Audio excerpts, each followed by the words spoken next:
வாங்க வாங்க வாங்க வணக்கம் சார். என்ன சாப்பிடுறீங்க? ஒரே ஒரு ஊத்தப்ப வேணுங்க.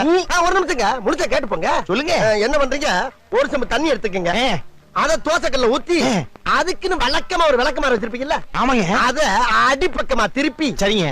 வரட்டுன்னு ஒரு 4 இழுப்பு இழுத்து சரிங்க. நல்லா கழுவி விட்டுருங்க. சரிங்க. ஒரு கிண்ண நிறைய மாவு எடுத்து பெரிய ரவுண்டாவும் இல்லாம சின்ன ரவுண்டாவும் இல்லாம சரிங்க. பொதுவா ஒரு ரவுண்ட ஊத்தி 4-5 வெங்காயத்தை போட்டு அள்ளி பொடி பொடியா நறுக்கி அப்படியே மேலாப்ல பரபர தூவி விட்டு சரிங்க.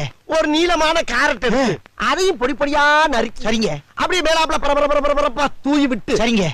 ஒரு 16 கரண்டி நெய் எடுத்து சரிங்க. அதுல 6 கரண்டி நெய்ய உள் சைடு அப்படியே லேசா விளாவி விட்டு சரிங்க. 10 கரண்டி நெய்ய தோசைக்கு வெளி சைடு அப்படியே மேலாப்ல விளாவி விட்டு சரிங்க. இட்லி பொடி இருக்கு பாத்தீங்களா, அத அப்படியே அள்ளி மலை சாரல் மாதிரி அதை மேலாப்ல பரபர அப்படியே